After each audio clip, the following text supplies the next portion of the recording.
All right, so today we have John Asher. John is the founder of Asher Longevity, an international speaker. John simplifies the science of supplements, treatments, and lifestyle into a clear, evolving system for living a long, healthy life.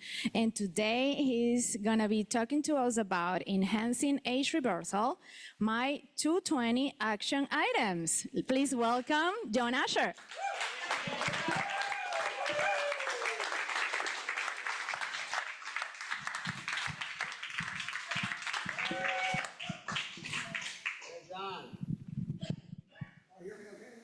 No, very much. Hear me okay? Hear me okay? Hear me okay? All right, thank you. So, not mentioned in my bio is I'm a songwriter. And I've written a song about Jim. So let's play it.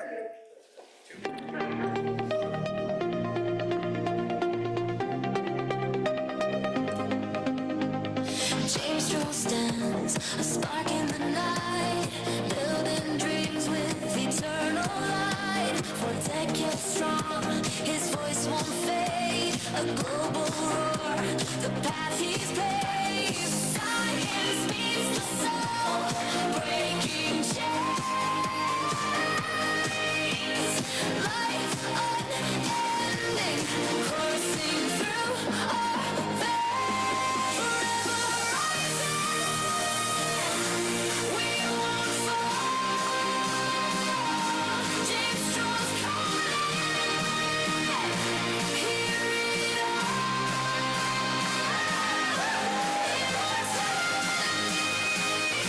The dreams alive, together we thrive, together we strive.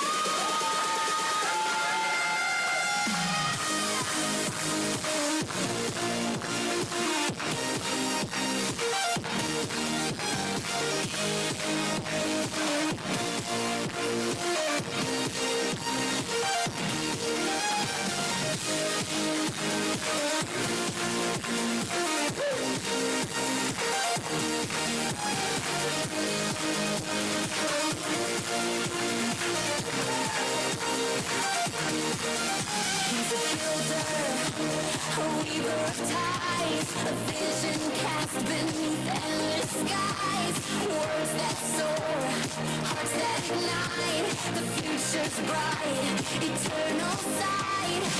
Limitless time, no finish line.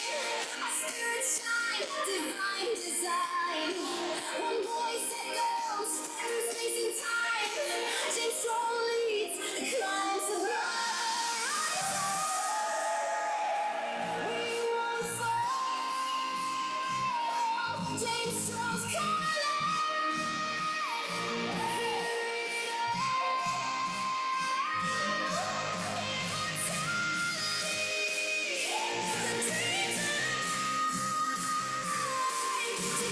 we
How long do you think it took me to make the song? Had 2 minutes. You can't hear me? You want to come adjust this, maybe? We hear you. Yeah, you're good. Are you still here? Okay. How long did it take me to make the song? 2 minutes. AI. 15 seconds. with an AI tool called Suno, S-U-N-O AI. 15 seconds. Love it. Pretty amazing, really. No, we thought you spent months on that. Damn, I gave it away. You're welcome. My fifth gift. Huh? My fifth gift. Oh, wow, that's right. He gave me 4 gifts last night,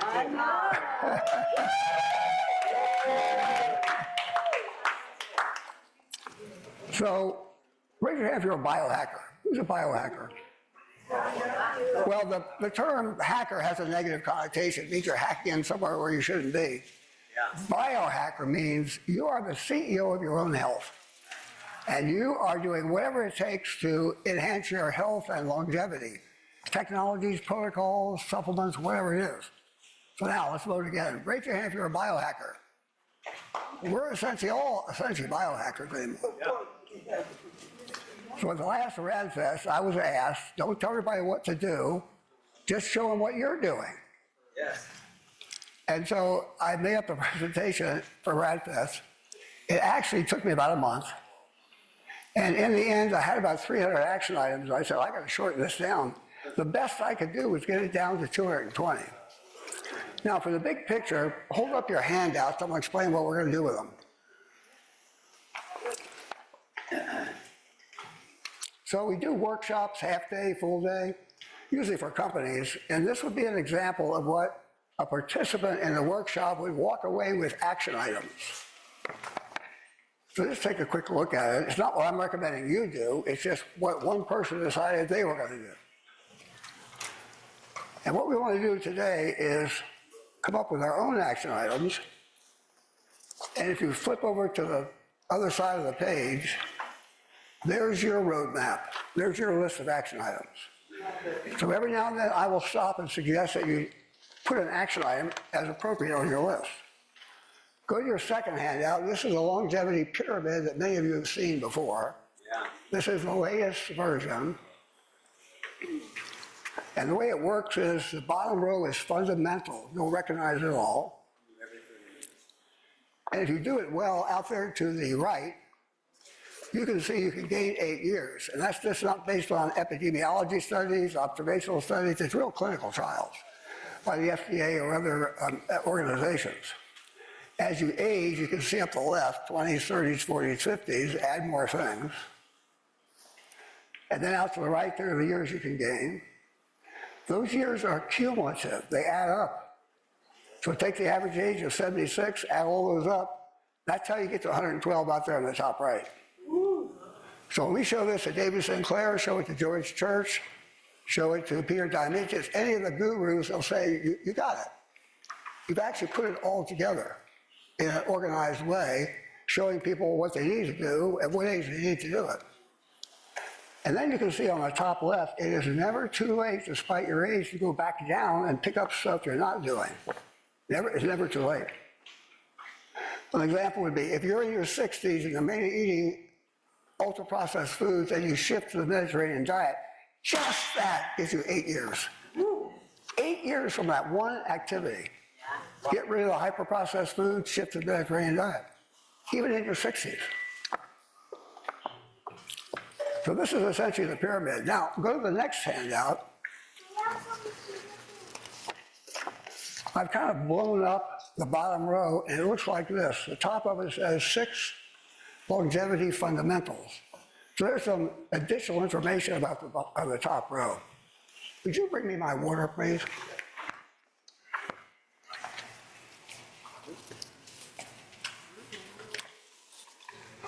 Thanks so much. Maybe just put it on the table.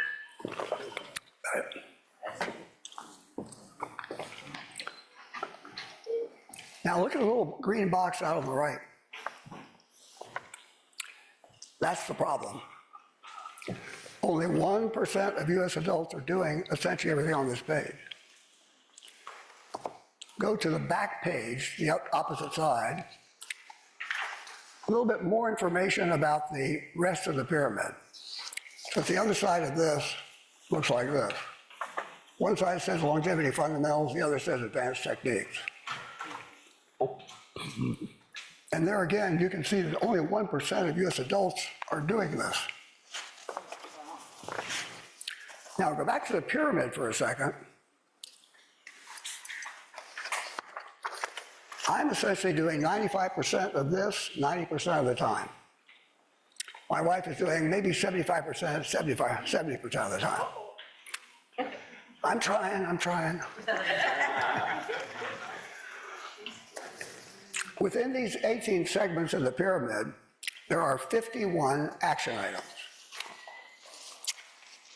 Our surveys show that the average American is doing a third of them. The average wealthy, educated American is doing 2/3 of them. When I say wealthy, I don't mean super wealthy. I mean, if you can spend money on supplements, then you're in that category. You're educated, you have enough money to spend on this type of thing if you want to. That leaves a third. And a third of 50 is 17. That leaves 17 actions for the average wealthy, educated American that they're not doing, that they need to do. And as we all know, changing a habit or creating a new habit is extremely difficult. So for our company, the big picture is, this is our secret sauce, the pyramid. The second secret sauce is the shortcuts for many of these action items. And then the last page is, this is what I hand out at workshops when we do this for companies.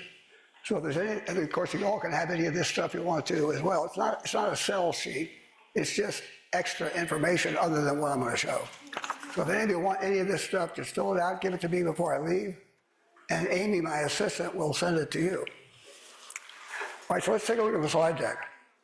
I'm gonna go quickly and then slow down. Let's see. Maybe let me stand over here. Well?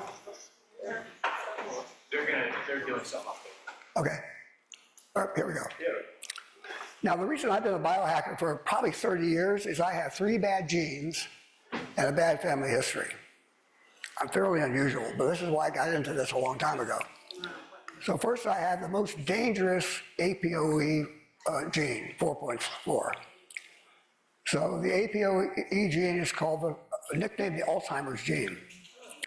You get one from mom, one from dad, there's 4 types, and then they're in pairs, 1/1, 1/3, 4/2, there's 16 pairs. One of the pairs, 4/4, accounts for 50% of the Alzheimer's cases. I should have gotten Alzheimer's in my early 60s and died of it in my late 60s, but I've been very proactive about not getting it.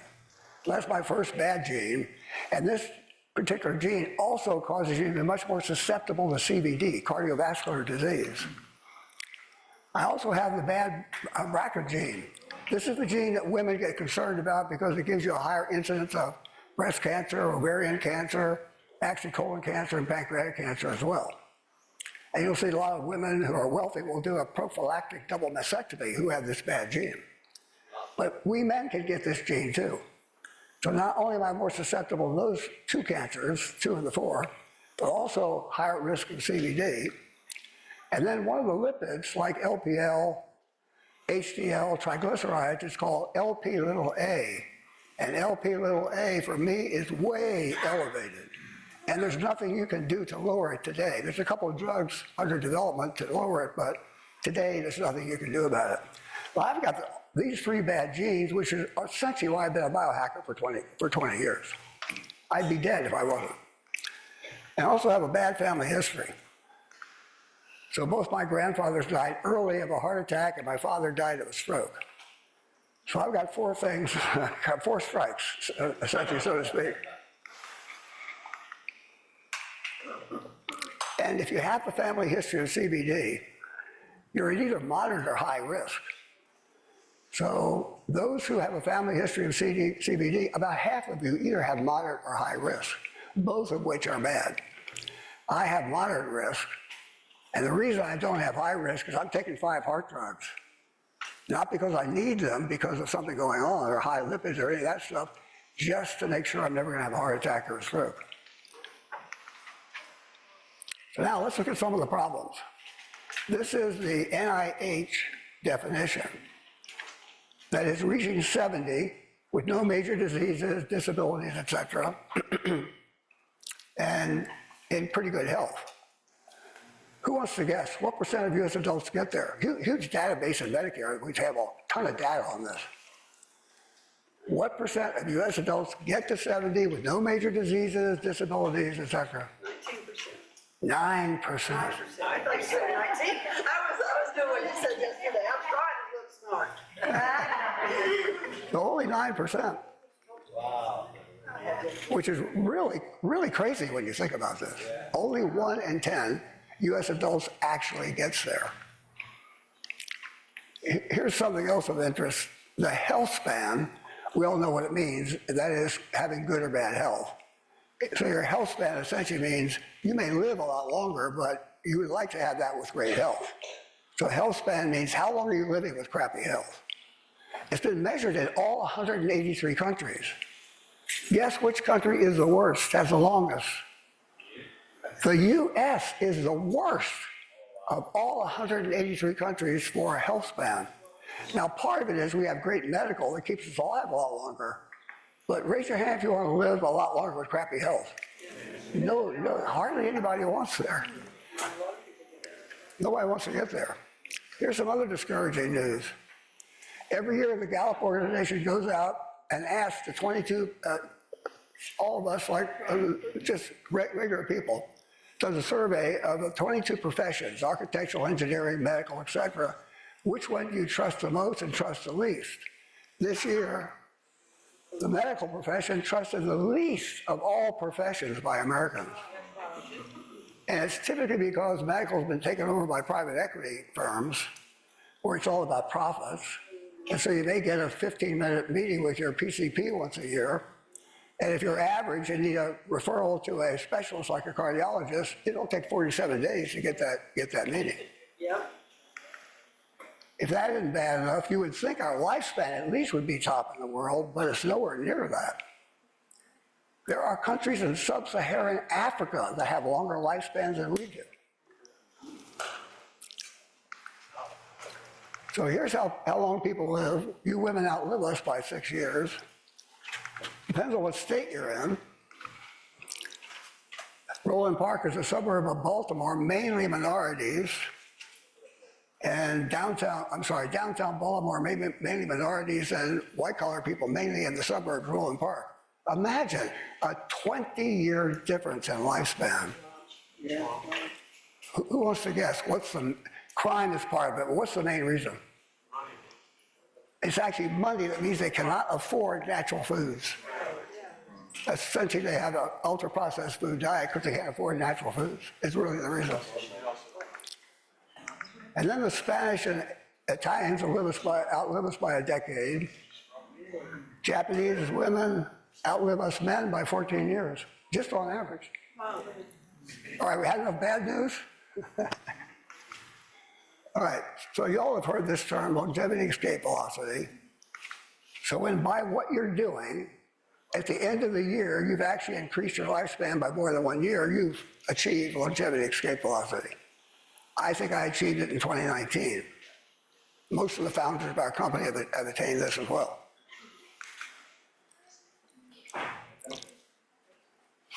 So here's what we want today. We want to come away with some action items for ourselves on what we can do to get on this path for the longevity escape velocity. Here's our advisory board. I won't bore you with it, but as you know, you may know, Jim's on it. Bill Falloon is on it. We have a technical advisory board. So everything I'm showing you is not just me making stuff up, it's actually vetted to all of these people.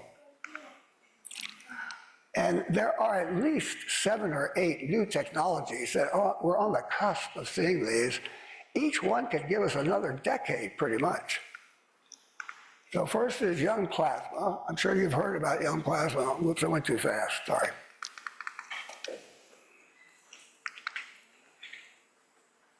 So raise your hand if you've heard about young plasma transplants. Almost everybody's heard about them. Who's gotten them besides me? Okay, a couple of them. Good. I've gotten 2 of them. Reversing cell aging with Yamanaka factors. You've probably heard of these. I'm going to get this straight here in a second. give me all right.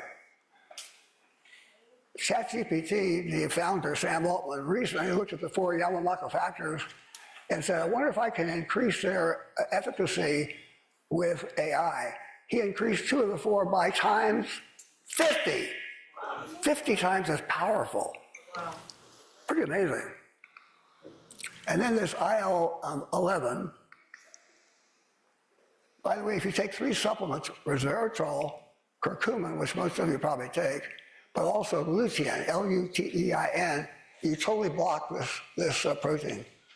So you don't have to do anything fancy to take advantage of this decade, just essentially take those 3 supplements.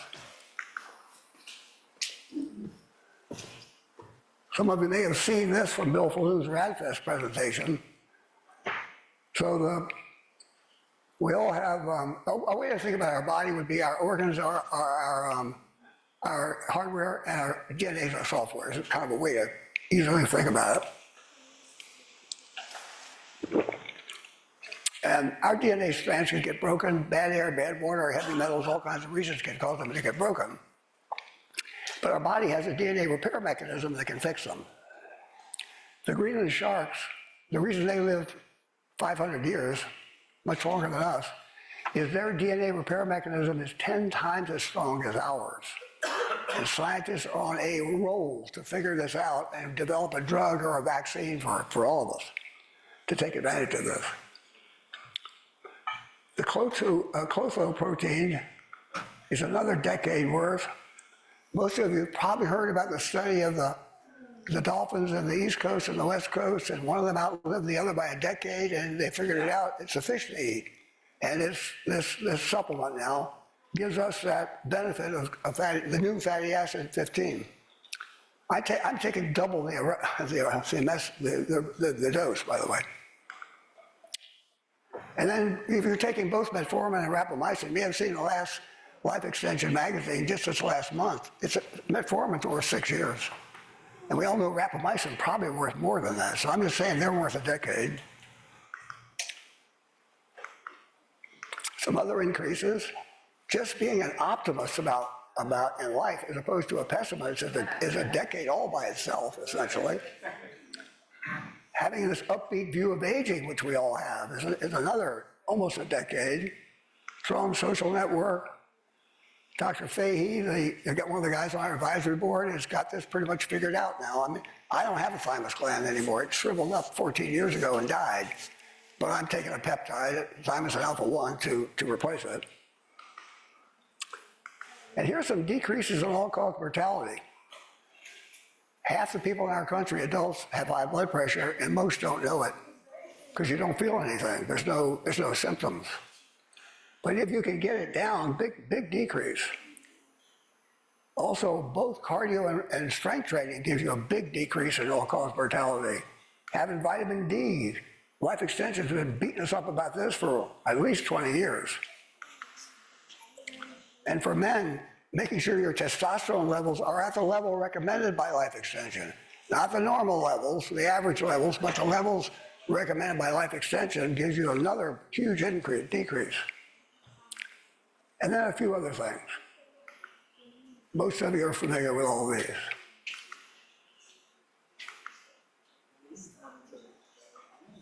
So if you take these 5 slides together and add up how many years you think you could gain if you're doing these things right, it's 100 years, essentially.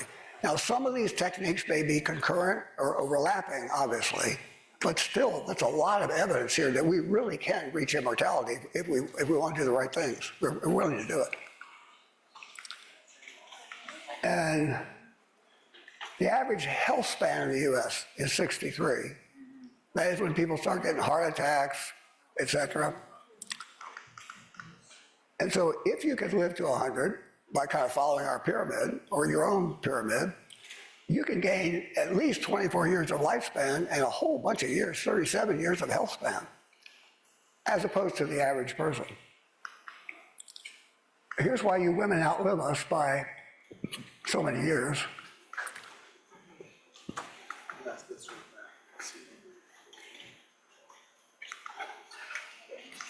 So I've already talked about these 9 steps These 9 steps go into are the base for the pyramid. And that manifests into the pyramid that I've already discussed. So let me pause here, pull out your action sheet. Let's see if there's anything actionable for us that we can add to our little roadmap there, that one sheet I gave out. See if there's anything you can add that you're not doing yet that you want to take some action on.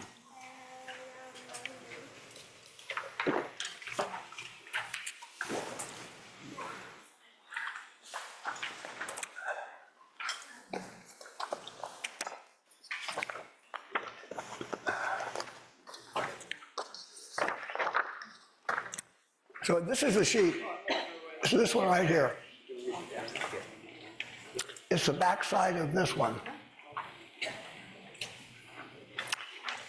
So if you've got some action items, put them on your sheet.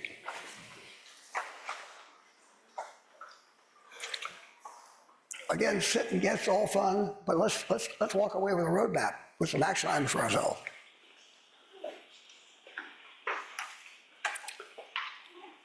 And then maybe sometime later today, we can share with others our top 3. All right, now let's look at sleep.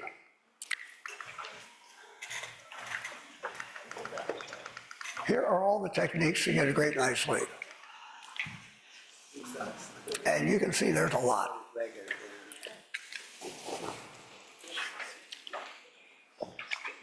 If you ask me what would I give up the least, what would I never give up, it would be the sleep mask. And make sure that the light does not wake me up. No amount of light is ever going to wake me up, no matter what happens. Number 2 that I wouldn't give up would be sleep socks. Sleep socks that regulate your body temperature through the night. Sleep socks. You use a sleep mask on the plane all the time? Sorry? You use a sleep mask on the plane all the time? In the plane, hotel room last night, every time. I would never give it up. And I wouldn't give up the 2 supplements I take, melatonin and magnesium. I wouldn't give those up either. Hey, John? Yep. What is a threshold for rapamycin and metformin? Like, I mean, when are you supposed to start using it? Or each one or both or whatever? It kind of depends on what you read, because there's lots of advisors about it. Yeah. I would say middle age, 40s and 50s, and then take, say, 10 milligrams in a pulse dose once a week. Okay. That's I've heard different things about that. Yeah, there are a lot of different advice, but you kind of average it out. It's like 10 milligrams once a week. Each of them, you mean? Both rapamycin and metformin? No, just rapamycin. Rapamycin, once a week, 10 milligrams. Right. Metformin's every day. Yeah, every day. Right. You take, how many milligrams of metformin do you take? I take, let's see, 750 in the morning and 750 at night. 1,500 total, yeah. You don't have any issue with muscle loss? That's with a statin. Oh, okay, take a follistatin too. Metformin typically causes diarrhea. It's a usual side effect. Yeah. That's actually why I split it evening and morning. Got it. Any other questions? All right, let's keep rolling, gang. Let's look at cardio and let's look at exercise. By the way, before I get going on this, we've all heard of Brian Johnson, I'm sure, the most measured man. I'm actually doing everything he's doing, not to the extent he's doing it. I'm measuring my blood once a quarter. He's measuring his blood every week. And he spends $2 million a year on his health, you probably heard. So I introduced him at a longevity convention a year or so ago. And there was functional medicine doctors. And one of them asked, so Brian, if you had to give up everything you're doing except only one thing, what would it be? He immediately said 8 hours of sleep. He didn't hesitate. He didn't think about it. Boom, 8 hours of sleep. Fundamental. And then another functional medicine longevity doctor asked, so Brian, if you had to give up everything except 2 things, what would be the second thing? What do y'all think? Weight training. He said, yeah, pretty close. He said, move. In other words, do cardio and strength training. So here's 3 ways to do cardio. My wife and I do the middle one. So we walk 30 minutes essentially every night. And then there's a couple of ways to do strength training. That's the normal way. And then the much better way and a shortcut is a high intensity, slow burn methodology. I've been doing that every Saturday morning for 20 minutes for 13 years. And so is my wife. And so you can see I'm 150 pounds for calorie restriction. But I can lift a lot of weight.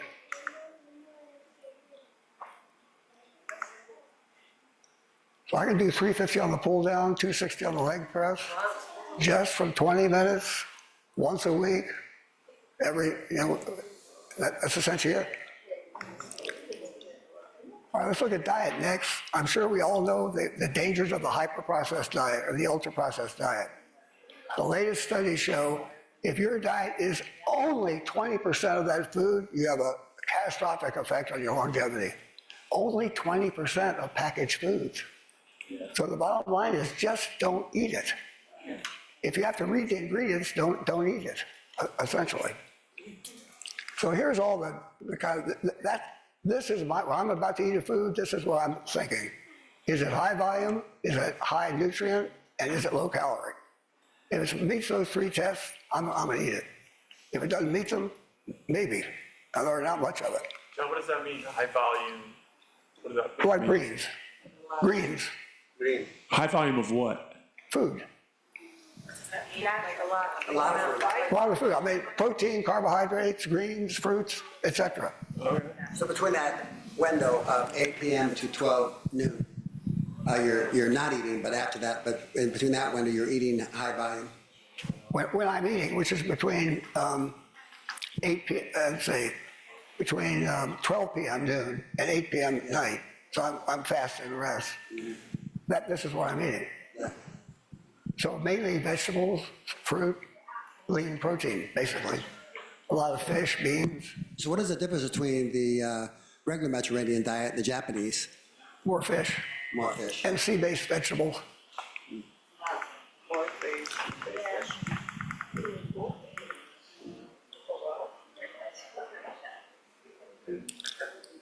And I got a second slide of this. Who's using the Yuka app? Anybody using this app? Yes. It's a brilliant app.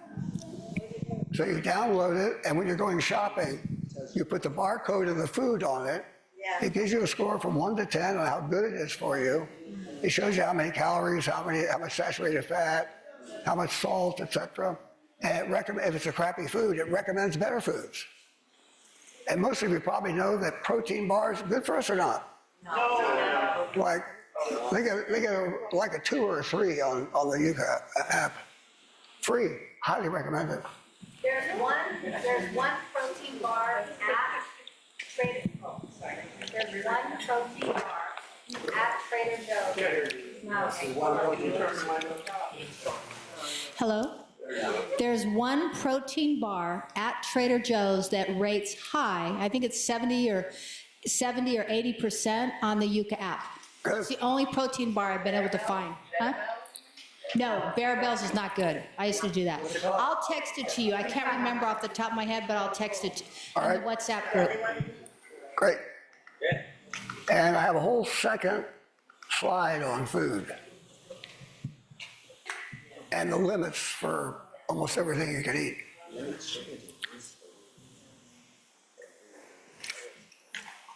All right, let's break out our action sheet. See if there's anything actionable on you for sleep, exercise, and food. See if there's anything you want to change, any actions.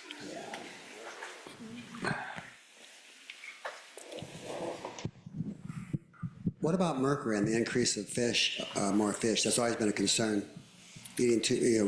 Upping fish. Yeah, so when I got my heavy metal tested 10 years ago, only 0.03% of the people in the world who'd ever been tested had more mercury than me.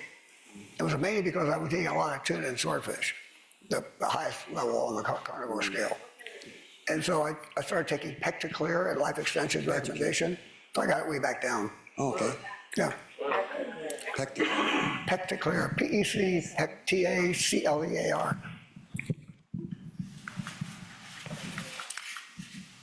I'm sure we're all familiar with calorie restriction and intermittent fasting. This is the gold standard for both of these. So at Navy I played ball. I was a fifth-string quarterback behind Roger Staubach. I never got in the game or even suited up for a game, but we practiced a lot against the sixth string. And so I was always 180 my whole life, and when I wanted to get to calorie restriction, I had to get to 150. So that's why I'm at 150. I'm getting the benefit of calorie restriction as well as intermittent fasting. They're two totally different things.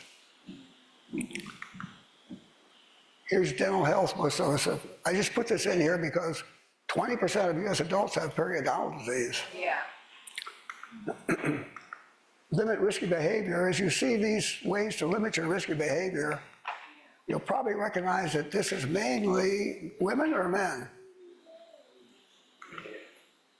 Hello, men. Yeah.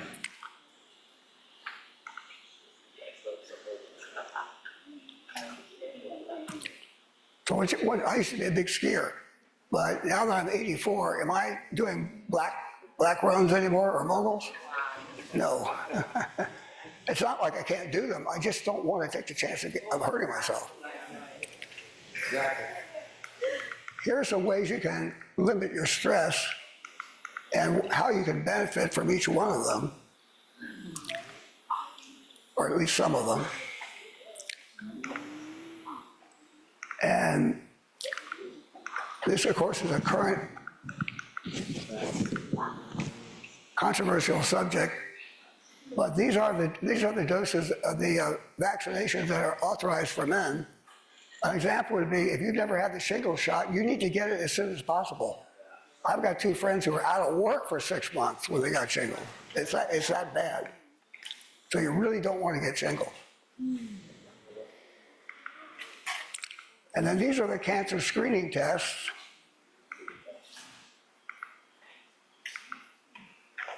So 3 for women, 2 for men, and then 3 for women and men.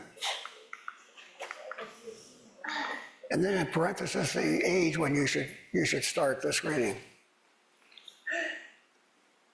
As Bill Falloon will say, get your blood tested regularly. Don't die of something stupid. I really did have a guy come to my workshop, and he said, you know, I asked my doctor about cancer screening, and he said, why look for trouble? What was my advice to him? The doctor said this? The doctor said, why look for trouble? Oh my God. I said, get another doctor. Good God. Now, the trouble with this is it only covers less than 50% of the actual cancers. And if you really want to cover them all, you need the GRAIL test or an ultrasound of your abdomen once a year. And then, I'm not going to pause and talk about these, but you'll have this to look at later. These are essentially all the various tests you can get and when you should get them and at what periodicity you should get them. And by the way, I'm doing all these ones I'm showing you, I'm doing them all.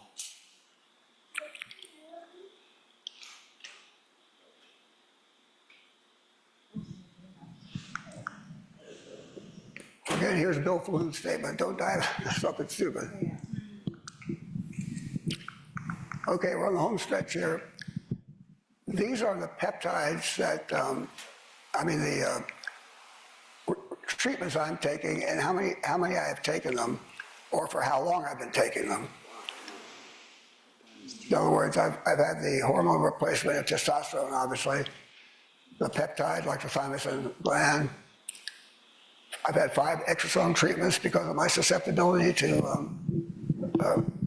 You taking full body exosomes, injection or intravenously? Full body. Yeah. The first 2 were to my brain because of my susceptibility to Alzheimer's. Mm-hmm. These are the peptides I'm taking. So remember, I'm showing you what I'm doing, not necessarily what you should be doing. And if you ask yourself, what should I be doing? The answer is always from Falloon. Get your blood tested. See what you need to do. And then these are the 10 supplements from Life Extension. If you take them, address all 12 hallmarks of aging. So I personally worked with, our group worked with Bill Falloon to come up with these 10. So if you're taking these 10, you have addressed all 12 hallmarks or causes of aging. And I'm taking 65 more of their supplements. And these are supplements I'm taking that are not from Life Extension.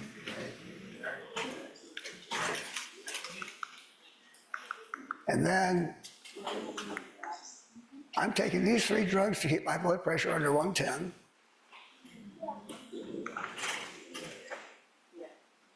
I could not get down to 150 by myself, so I'm on these 2 weight loss drugs. One of them is metformin, of course. The other is Trulicity. And I'm continuing to take it. I'm somewhat lucky since I have a bunch of doctors working for me. If I ask them for a prescription, they'll give it to me. And then these are the 5 heart drugs I'm taking to make sure I don't have a heart attack or a stroke because of my 3 bad genes and really bad family history. And then these are the ones directly, as you all know, I'm sure, for longevity. So I think we can stop here. We're probably a good time to stop. Pull out your sheet again, and let's see if there's anything else that's actionable on this sheet. We talked about a lot about vaccinations. We talked about the various blood tests. We talked about cancer screening. You know, both for the 43 that are covered by insurance, but the rest of them account for 70% of the deaths. So at some point, we want to probably make sure we get the Grail test at least once. Hey, John, what is the significance of the 150 pounds? Like, why is that? Why 150? So in 1930, there was a researcher in New York City doing research on mice and depression, 1930. He didn't have enough money to feed all the mice. So he divided them into the healthy mice and the not so healthy mice. He gave the healthy mice a full meal and the not so healthy mice a half meal. Yeah. And you probably know what happened. The least healthy mice outlived the healthy mice by 20%. That experiment has been duplicated worldwide, all over the world by researchers on almost any organism you can think of. You still get the same 20%. Now, there's never been a study actually on humans, because you have to wait too many years to see the effect. To get there, you take your normal weight height chart, go to the middle, subtract 15%. So for me, that meant I had to go from 180 to 150. That's like 20% off. Essentially. Yeah.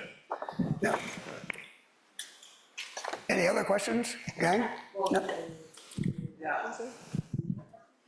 Is it me? I have a question. John, I was wondering if you had any information around bone health, especially for women, like it's a pandemic, it's an epidemic, osteoporosis. So do you have any like data or something that you do, you recommend that we do for that? Well, 2 things. Strength training strengthens your muscles, your tendons, your ligaments, and your bones. So strength training, particularly important for women as they get older. Number 1. Of course, number 2, get the DEXA scan every couple of years. Now, the thing, well, this is the thing in the States. It's almost like a sin what happens here. The medical system checks women maybe in their 60s, checks their bone. By then, they've lost estrogen a long time ago, and their bones are becoming weaker. So is there any like good drug? Because I see you take a lot of drugs to prevent. Yeah. Right. Is there any drug that you would recommend for osteoporosis? My wife takes one. It's called Wechol, W-E-C-H-O-L. And she's having good results on that? And Yeah. Okay, She had such good results, she went off of it. Can you give that name again? Wechol, W-E-C-H-O-L. W-E-C-H-O-L. It also has the benefit of lowering your LDL, like a statin would. So, Yeah, so she started taking that before she had osteoporosis, or she started to prevent it, or she had it and can back it off? She was on the verge, started taking it for maybe 4 or 5 years. Everything improved, now she's back off. Then it improved, now she's back off of it again. Yeah, and then somewhere in there, she went to a half dose. Understood. Yeah, Okay. as it was getting better. But it successfully backed it off then? It did. And she's 70, 71. Okay. She's 71 or 70? We're not gonna tell her you said that. But I guess I should know that. okay. Gene? Wow, thank you so much. You're welcome. Why do you only like chicken once a week?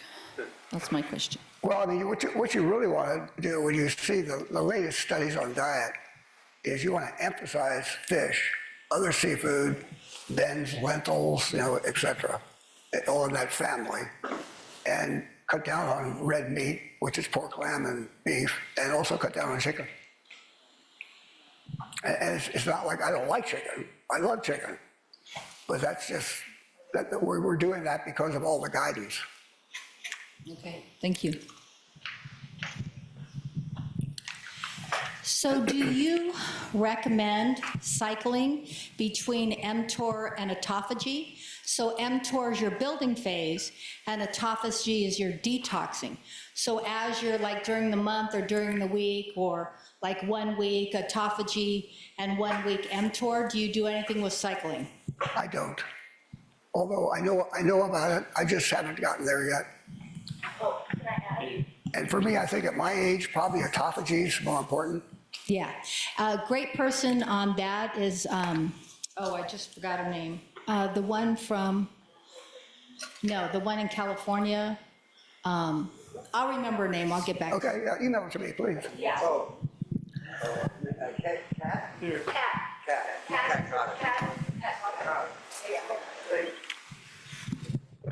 Kat Cotter is an expert on that. She's done a lot of research and she has protocols on that. Okay, great. You mentioned abdominal ultrasound. What organs that should be covering? It gets everything in the abdomen. So it gets the kidney, the liver, the pancreas, gallbladder, everything. And that's essentially where 70% of the cancers come from.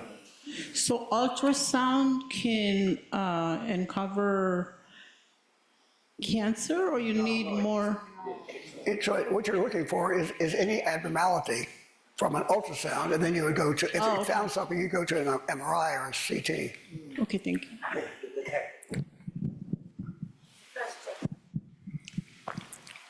All right, I have a question about your peptides.